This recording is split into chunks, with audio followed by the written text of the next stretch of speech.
Hello and welcome back to It's Reading Time Somewhere. My name is Carolina and I'm your host. I want to start with a little bit of disclaimer, just like I do in all of my episodes. I am not English, I am Portuguese. So in case I say something wrong, which is gonna happen probably a lot, I am so sorry in advance. Since one of my favorite seasons of the year is coming, I want to make this episode a little bit special and to also not make it as long as my last episode, which I didn't notice when I was recording it, that it was going to end up with 1 hour. I want this episode to be more chill and not so spoilery type of episode. I want it to be more calm. And since fall is coming, I want to give you guys a little bit of a cozy fantasy guide to make your fall season, the greatest one with these cute, cozy books. My synonyms just left my mind. But I'm going to be talking some of the books I've read throughout the year until the moment. Of course, I want to read other. That's something that I'm going to speak about it later in the episode. But I want to give my opinion on some series of books that I've read and also some standalones. But a more general opinion. I don't want to dive so deep into the stories. I want it to be more general, so I don't spoil it out, because I think the magic of reading cozy fantasies is the feeling of the commitment of the proper story. So I'm not going to give any spoilers, don't worry. At least this one, it isn't about spoilers, but I want to make it more special, like a guide, why you guys should or shouldn't read them, but it's the most of why you should read these books. And to start one of these books, I want to start with a book that actually made me into a cozy fantasy reader, which was House Moving Castle. House Moving Castle, in case you are here since the beginning of my podcast, where I did the introduction of this channel, of this podcast, House Moving Castle was actually the book that made me also start reading fantasy. Was the book that made me want to read fantasy, because at the time I was only reading technical books because of my bachelor, and I wanted to escape a little bit of reality. And one of my favorite movies is House Moving Castle, and when I discovered that movie was inspired by a book, I wanted to read House Moving Castle. So House Moving Castle is composed by 2 other books. I think that when people think House Moving Castle, only think that it only has 1 book, but actually it's 3 books. But the main characters, obviously, the Sophie and Hal are not as present as they are in the other 2 books. I don't know if this made sense, but the other 2 books are about other characters, but how Sophie and Hal also appeared in there. But House Moving Castle is the main book. It's inspired by the movie. But if you are going to read the book thinking that it's the same as the movie, it isn't. There's a lot of things that the director of the movie changed, and the author also talks about it in the last pages of the book, about the differences on the book and the movie. But I really think that the book is prettier, it's more cozier than the proper movie. And all of these books are written by Diana Wynne Jones, and I think that I rated all of them 4 stars. So we have House Moving Castle, then the second book, it's The Castle in the Air, and then we have The House of Many Ways. If right now I'm going to speak about if I have to choose one of these 3 books about being which one is my favorite, I would say that is House of Many Ways, the last book of this series. And the mainly reason why, I've seen a lot of people saying that they didn't like the writing of that book because they felt that it was written in a Studio Ghibli way. and not actually a writing of Diana. And for me, it was, I don't know why, but in comparison with the second book, I think that the third book for me was one of the most that I felt more that type of family feeling connection, that type of connection with the book that I didn't felt with the first in either with the second. So I think that for me the third book is one of my favorite of the throughout history series, which is really sad because House Moving Castle is the main one, and I'm saying that the third one is the best, but it's my opinion, and you guys can have yours. But I rated all of these 3 books with 5 stars, but at the moment, if I could re-rate them again, I would definitely rate the second book with a 4.5 star, because at the moment, when I was reading it, I thought I was like, oh my god, it's a House Moving Castle continuation, so of course I'm going to rate it 5 stars. At the moment, I was really like in with this idea, but now looking back, the story wasn't that exciting as the other books that I've read throughout these years. So yeah, I would rate it 4.5 stars or 4 stars. I don't want to give it a very high rating just because it's a House Moving Castle book. But I highly suggest you to read House Moving Castles. All of these 3 books, not only just the 3 books, so you can feel the magic of Diana Wynne Jones and her amazing writing. And this is my first suggestion of this cozy guide. And now onto the second book of this cozy fantasy guide is probably the book that made me want to record this episode. It's one of my favorite books at the moment. I'm not even going to be talking about Caraval compared to this one because this one is the one. The books that I'm talking about is the House Witch series by Diane Hash. It's probably the series that I've rated almost every book with 5 stars, except the first one, which I rated it 4 stars. And I have a reason for it. The first book was really descriptive, and I am not really a person that is kindly fond of descriptive books. I want a more like open, wide books and free-going books rather than descriptive. But I think that the descriptiveness of the first book gave me a base for the other books. So it was really going, and then the other books were amazing. The House Witch series has 3 books, the 3 mainly books. We have the House Witch 1, 2, and 3, and then we have the Princess of Potential, and then we have the Burning Witch 1, 2, and 3. And now this year was launched the Heather Witch 1, and on October I think we're going to have the Heather Witch 2, and somehow next year in 2026 we're going to have the Heather Witch 3. I was going to say 6, I'm sorry. But House Witch series, it's a very comical, found family book. I don't really want to resume what the story is about, but the first 3 books talks about Finn.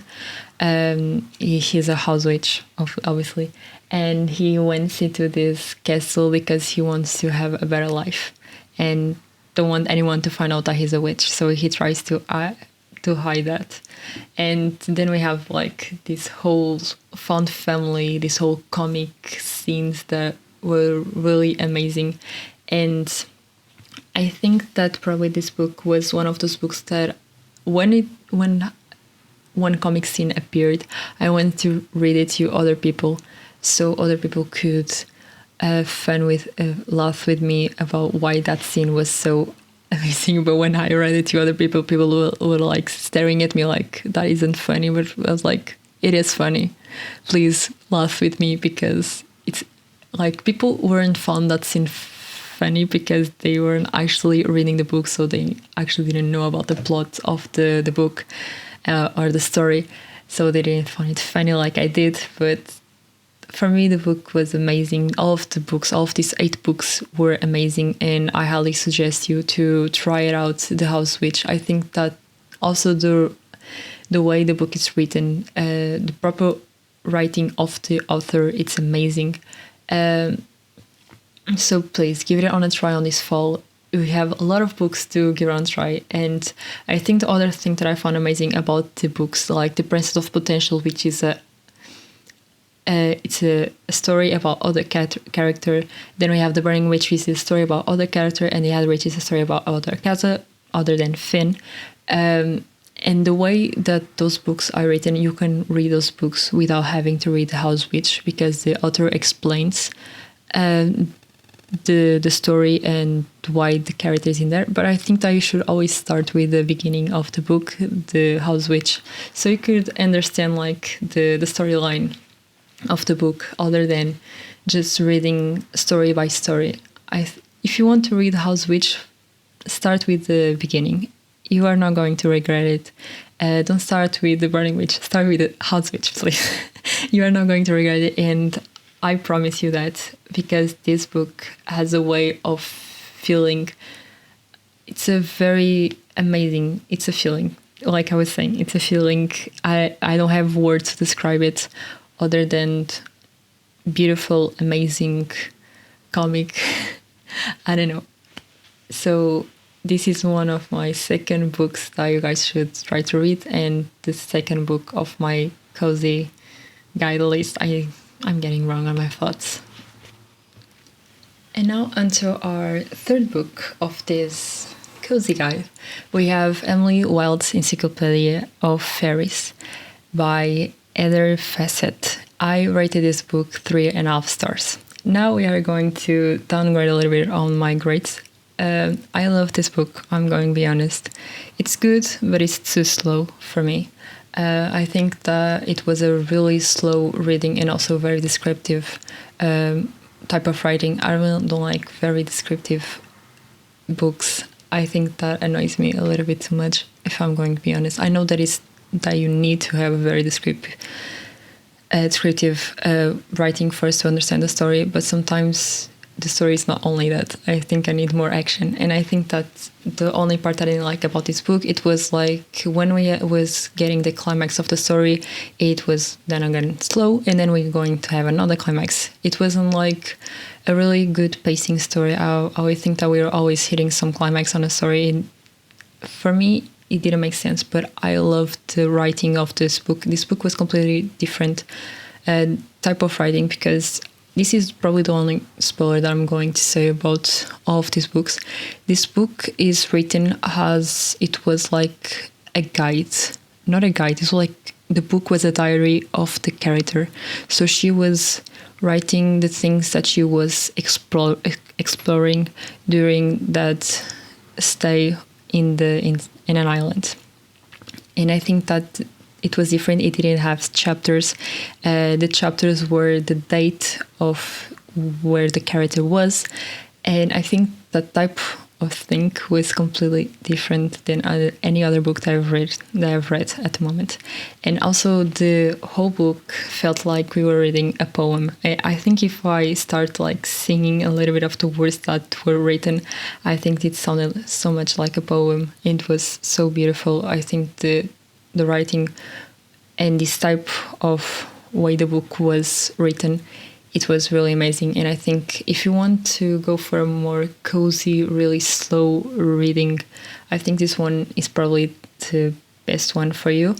But for me, I wanted something more a cozy, really found family like The House Witch was, but this one wasn't it. It's amazing. It has its comic ways, but I don't know. It didn't felt like I'm going to say The House Witch felt. But it's also an amazing story. I really want to continue reading on the other books, but at the moment I'm not really feeling reading the other books. But this is other suggestion that I have to give. So go for it. And now onto the fourth book. It was actually my last book that I've read in 2024. And also another fun fact, this was my last book that I read on my tablet before changing to my Kobo, which was The Very Secret Society of Irregular Witches by Sangu Mandan. I think I'm saying it right. I pronounce it wrong, but I tried it. I rated this book 3.5 stars, and on my defense, at the moment when I read this book, I had finished the House Witch series. I had finished the Burning Witch series, and I was still in a vibe of the House Witch. So, and I really tried to find a book that was in the same category, in the same feeling that was going to make me want to love this book so much. But I think that since I was still, I think that since I had the House Witch on my mind so much, that this book disappointed me a little bit, which is sad because the book is very pretty. The way it's written is also amazing. It's not scripted at all. It also has some funny scenes, which is also amazing.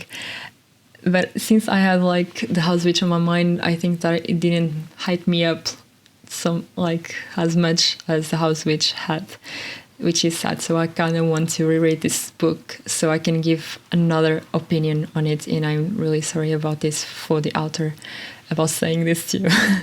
But the book is amazing. It also has a fun family.